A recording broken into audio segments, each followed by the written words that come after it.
Allah, Inna Allah yaghfiru zanuban jamia. Mr. President, Excellencies, distinguished delegates,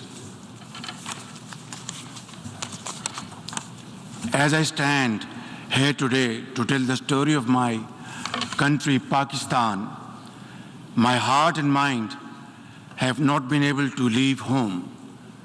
Standing here, I still feel that I am visiting one of the flood-affected areas of Sindh and Balochistan of my country. No words can describe the shock we are living through or how the face of the country lies transformed. I have come to explain firsthand the scale and magnitude of this climate catastrophe that has pushed 1/3 of my country underwater in a superstorm that no one has seen in one's living memory. For 40 days and 40 nights, a biblical flood poured down on us, smashing centuries of weather records, challenging everything we knew about disaster and how to manage it. Even today, huge swaths of the country are still underwater, submerged in an ocean of human suffering. In this ground zero of climate change, 33 million people, including women and children, are now at high risk from health hazards. With 650,000 women giving birth in makeshift tarpaulins, more than 1,500 of my people have been gone from this world in this great flood, including over 400 children. Far more are in peril from disease and malnutrition. As we speak, millions of climate migrants are still looking for dry land to pitch their tents on, with heartbreaking losses to their families, their futures, and their livelihoods gone for long times to come. Early estimates suggest that more than 13,000 kilometers of metal roads have been damaged, over 370 bridges have been swept away, 1 million homes have been destroyed, and another million damaged. More than 1 million farm animals have been killed. 4 million acres of crops have been washed away, stripping the people of their bread basket, and damage of an unimaginable scale. Mr. President, Pakistan has never seen a more stark and devastating example of the impact of global warming. Life in Pakistan has changed forever. I have visited personally and spent time in every corner of my devastated country. People in Pakistan ask, why? Why has this happened to them? When global warming rips apart whole families and an entire country at this ferocious speed, it is time to ask why, and time to ask not what can be done, but what must be done. The undeniable truth is that this calamity has not been triggered by anything we have done. Our glaciers are melting fast, our forests are burning, and our heat waves have crossed 53 degrees Celsius, making us the hottest place on the planet.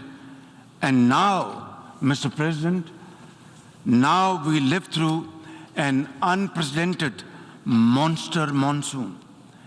It is literally a monsoon on steroids. as the UN Secretary General described it most befittingly. It is on steroids. One thing is very clear. What happened in Pakistan will not stay in Pakistan. As the Secretary General so candidly says, hotspots like Pakistan fall in the 10 most climate vulnerable list of countries, but emit less than 1% of the greenhouse gases that are burning our planet. It is therefore entirely reasonable to expect some approximation of justice for this loss and damage, not to mention building back better with resilience and strength. Clearly, the time for talk about action has passed. At this point, I am profoundly grateful that the UN Secretary General Antonio Guterres visited Pakistan, where he spent time with climate refugees, with mothers and children in the tents, and repeatedly assured us of his support and assistance. At this point, I want to thank each and every one of the countries that have sent help to Pakistan and their representatives to Pakistan to stand in solidarity with us in our most trying hour. On behalf of my nation, I once again express my sincerest appreciation to all of them.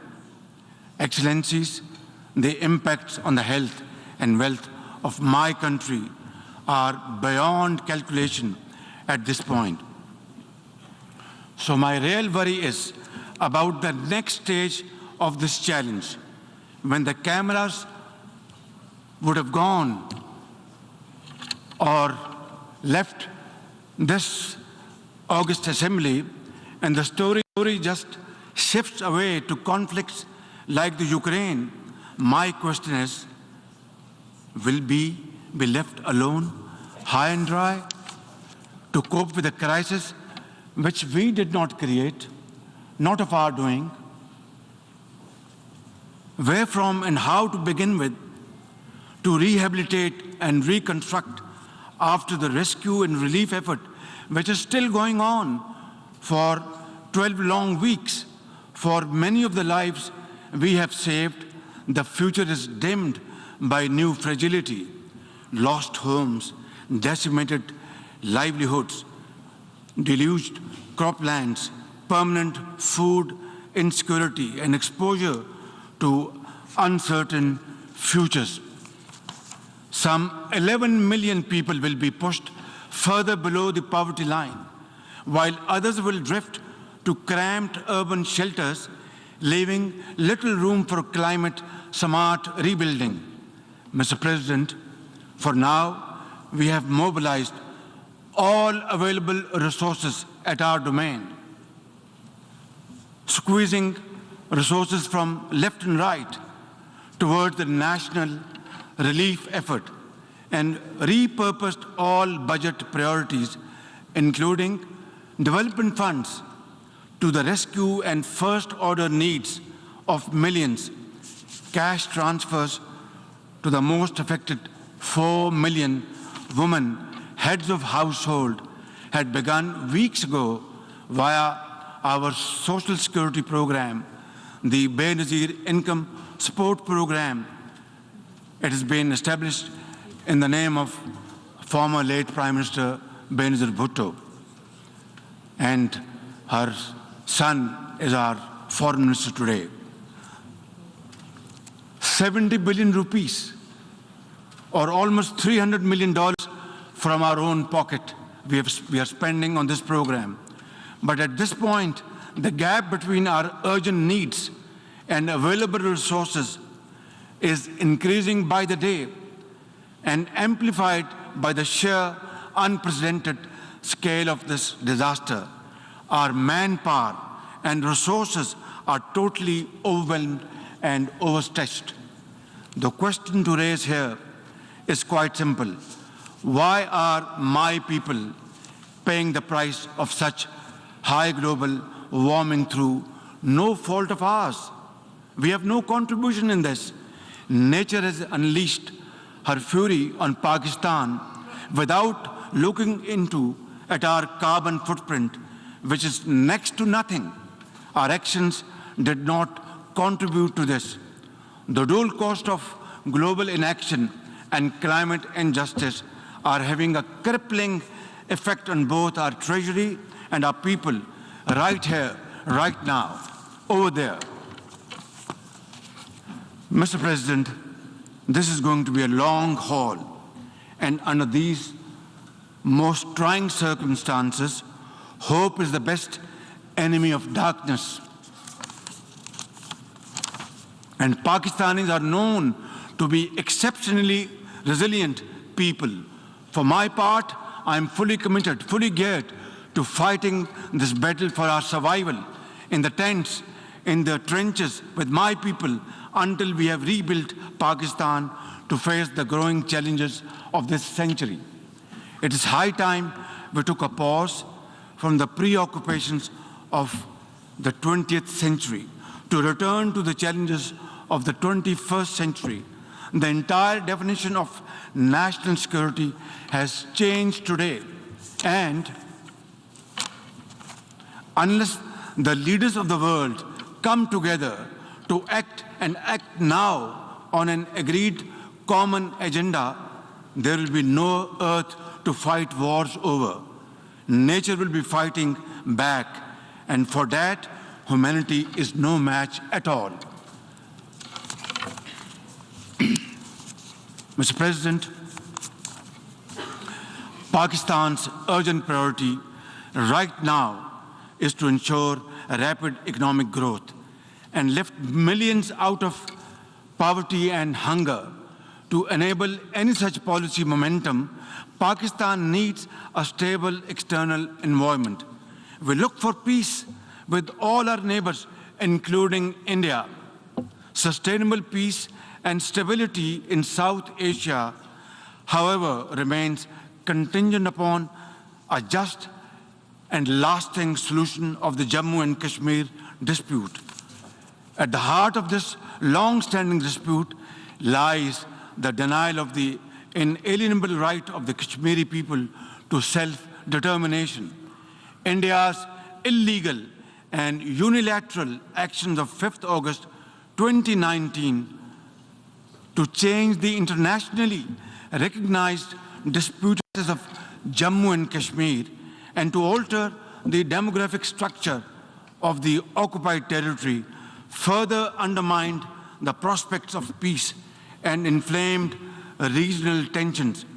India's ruthless campaign of repression against Kashmiris has continued to grow in scale and intensity.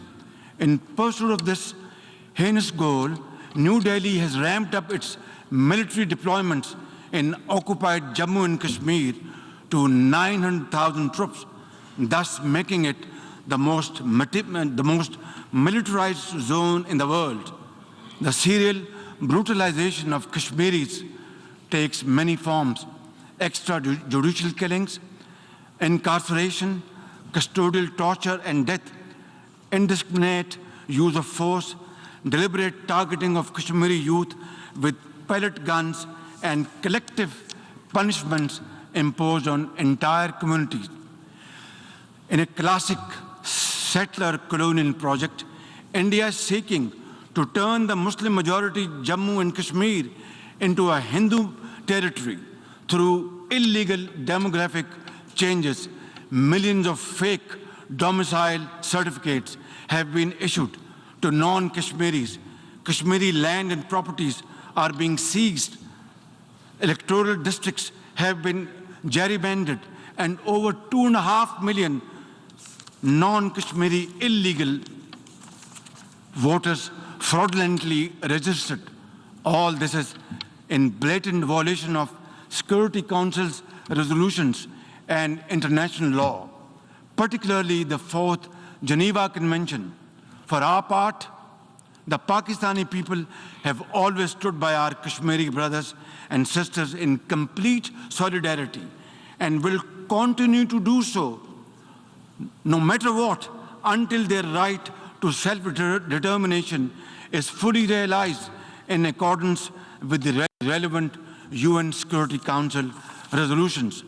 I assure the World Forum and this august platform that we in Pakistan remain consistent in our commitment to peace in South Asia. India must take credible steps to create enabling environment for constructive engagement. We are neighbors and we are there forever. The choice is ours, whether we live in peace or keep on fighting with each other. We have had 3 wars from 1947 onwards, and as a consequence, only miseries, poverty, unemployment increase on both sides. It's now up to us to resolve our differences, our problems, our issues, like peaceful neighbors through peaceful negotiations and discussions, and save our scarce resources for promoting education and health and employment to millions of people, young boys and girls on both sides of divide, and not waste our resources in buying more ammunition and trying to promote tension in this area. I think it's high time that India understands this message loud and clear, that both countries are armed to the teeth. War is not an option. It is not an option. It is not an option. Only peaceful dialogue can resolve these issues so that the world become more peaceful in times to come. Mr. President, Afghanistan today presents a unique challenge. 30 million Afghans are left without a functional economy.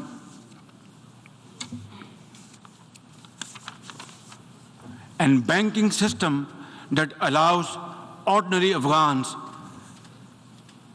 to make a living, to be able to build a better future. Pakistan would also like to see Afghanistan, which is at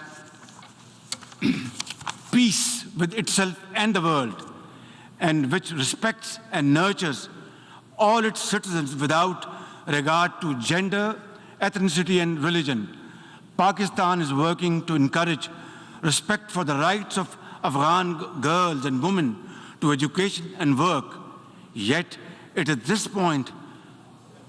this point, isolating the Afghan interim government could aggravate the suffering of the Afghan people who are already destitute.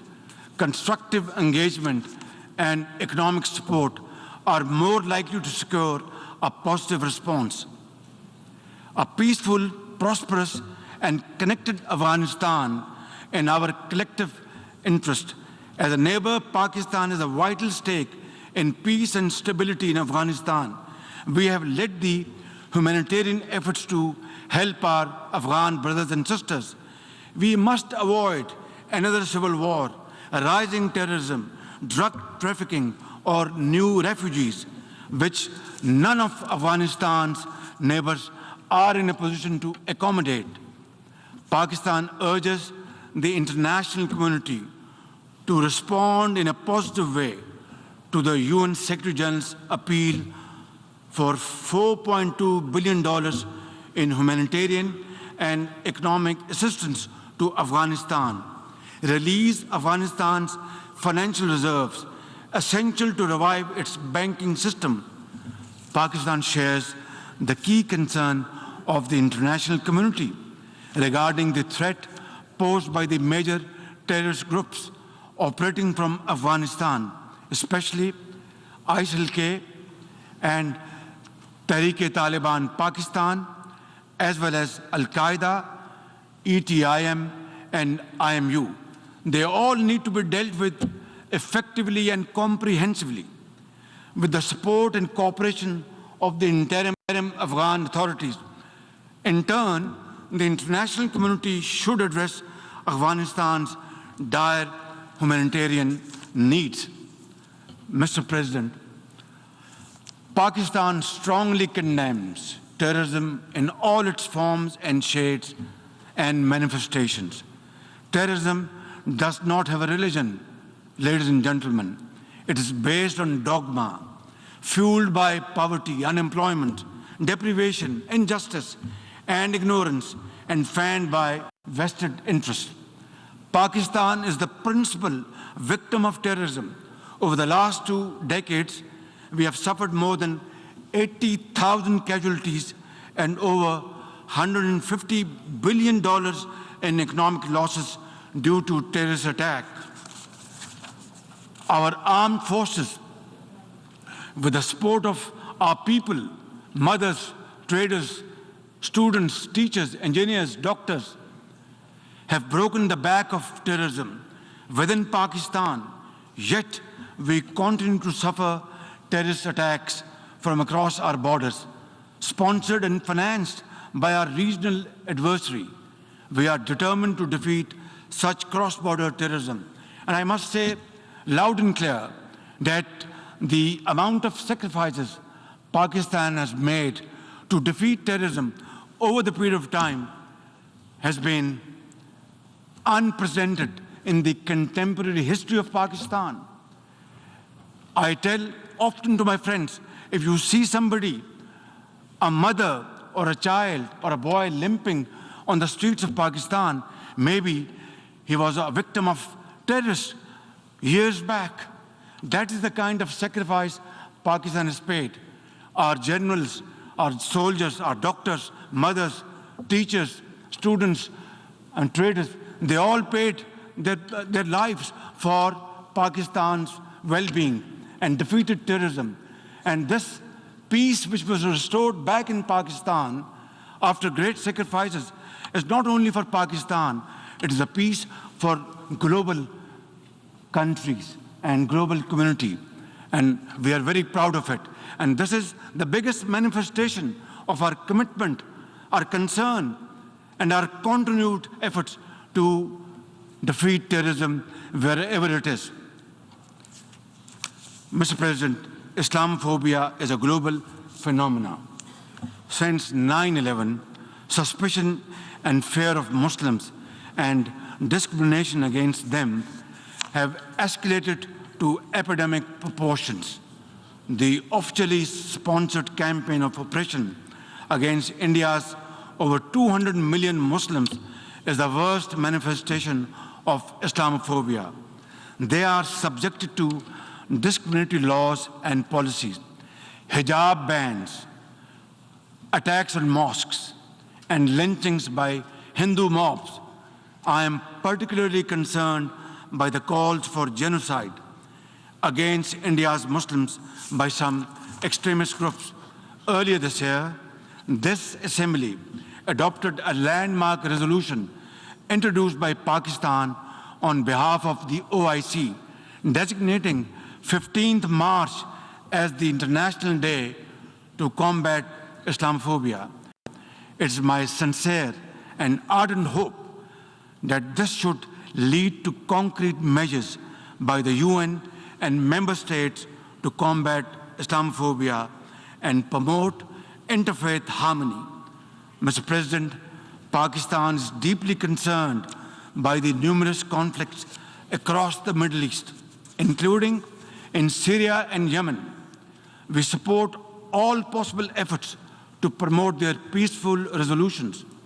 We call on Israel to put an immediate end to the blatant use of force and flagrant violations of human rights of the Palestinian people and the repeated desecration of the holy Al-Aqsa Mosque. The only just, comprehensive, and lasting solution of the Palestinian question is the acceptance of a viable, independent, and contiguous Palestinian state with the pre-1967 borders and Al-Quds Al-Sharif as its capital.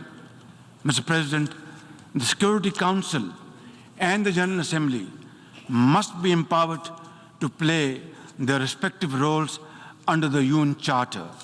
The Security Council must be expanded by adding 11 new non-permanent members to make it more representative, democratic, transparent, effective, and accountable.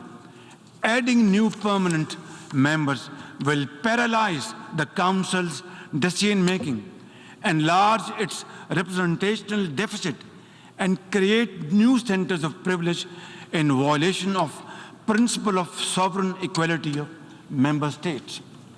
The nations of the world must step back from the precipice. We must restore peace in Europe, avoid a war in Asia, and resolve festering conflicts across the world. We must revive the vision which created the United Nations, a vision which is often blurred by national interest and hegemonic designs. Pakistan is a partner for peace.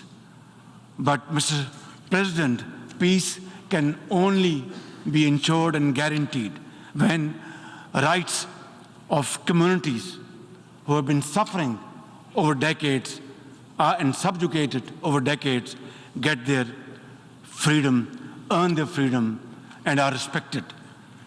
In this behalf, before I conclude, Mr. President, I would once again repeat at the cost of repetition that we want to have peace with India, but long-lasting, enduring peace can only be ensured and guaranteed through a just and fair solution of Kashmir, providing rights to the people of Kashmir under UN Charter, according to Security Council resolutions, the right of self-determination, and I will be most forthcoming. Sit down then and talk to our Indian counterparts to pave the way forward for future so that our generations do not suffer, so that we spend our resources on mitigating miseries, on building structures to face these floods and outbursts of clouds. We are developing societies. We don't have unlimited resources. We must deploy our resources for the well-being of the people, for our children, for their promotion, for their empowerment, for their employment, for health, for education, and make Pakistan, and of course other developing societies must find their own place in community of nations through hard work, untiring efforts, and sacrifice. That is the only way forward. Therefore, we will work with all those committed to the United Charter's principles to restore the vision which created the United Nations and to equip this organization with the capacity to preserve global peace and promote universal prosperity. I thank you.